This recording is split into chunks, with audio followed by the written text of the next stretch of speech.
you, thank you, thank you. And the children, thank you. Children, thank you. But we're gonna keep it moving. We're gonna play now for you a little festive piece, some kind of in holiday spirit.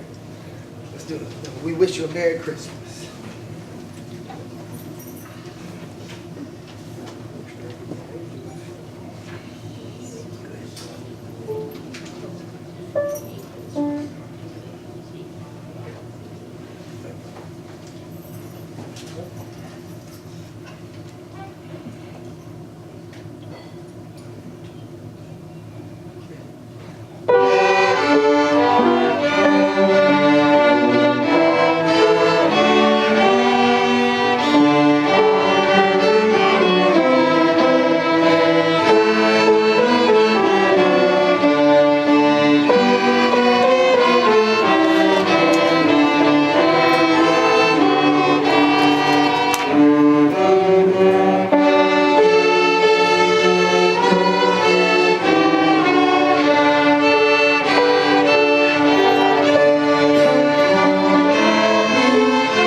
That was strings 1 and 2. Now we're gonna let strings 1 take the load off. We're gonna work strings 2 a little bit now. So let's go ahead and make that transition straight to you guys. Strings 1, y'all go ahead. I actually go around this side, or just like go right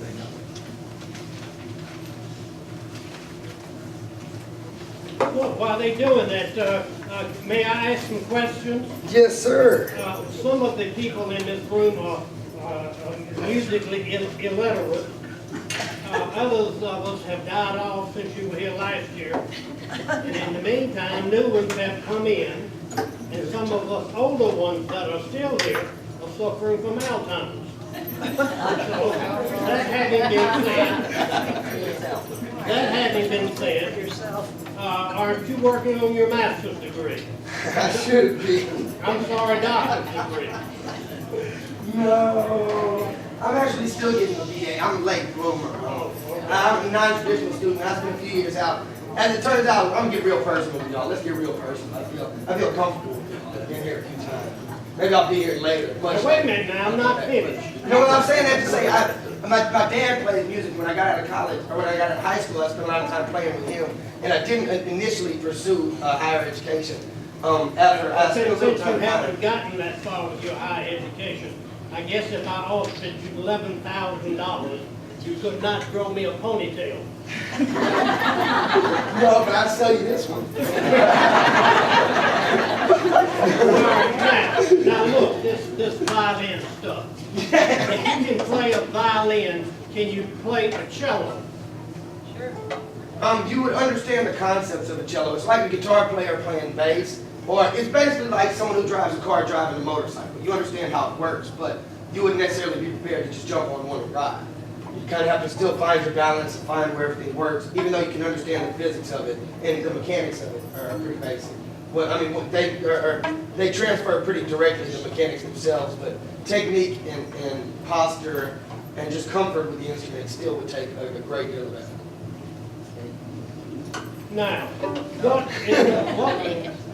What is the bow constructed from? Okay, now, that's not a very simple question. Traditionally, it would have been, kind of, depending on the maker, the wood varies greatly, but it was traditionally, it would be horsehair.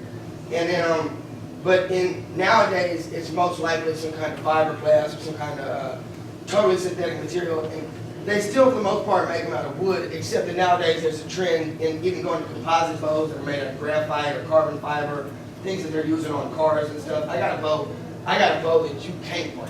I bought me a bow, because again, I play out some. But what is the string thing? That's what This is hair, and it's supposed to imitate horsehair. That's actually what they're going for, and that's I guess that's one of the reasons that traditionally instruments would get such warm and almost human-like sound. That's one of the reasons when you're dealing with catgut strings and then you got horsehair on your bow, you get such a warm sound, but it's so much work and those things don't last long.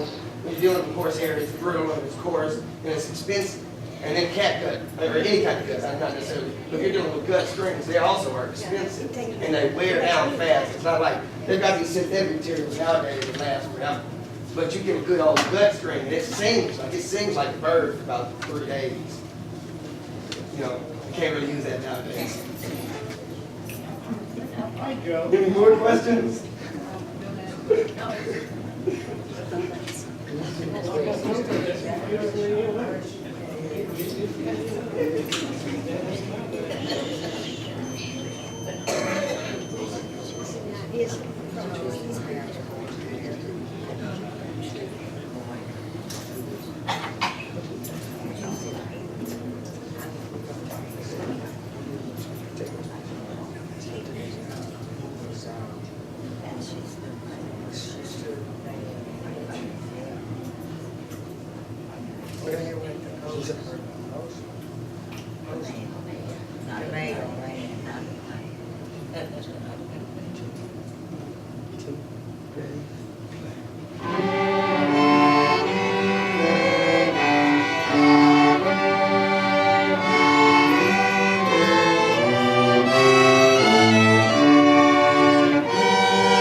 So I'd like to take this opportunity. It's a blessing for me to be here, and I'm really privileged to have been able to work with these children and for these kids to work with me like they have. But this right now, I'd like to take the opportunity to thank the moms and the dads, the parents. We got step parents and godparents and grandparents helping out.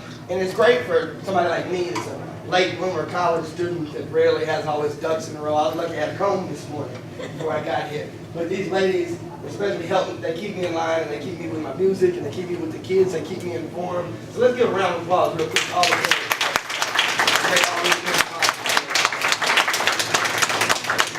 Not saying I don't work hard, I work hard, but they just help a lot. I be working, they just help a lot. I gotta say next, Ken. We're gonna do one more holiday piece before we get out of the way and let the intermediate group play some pieces for you. So, ladies and gentlemen, now for your listening pleasure, St. Nick's Cannon on the housetop.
Thank you, ladies and gentlemen.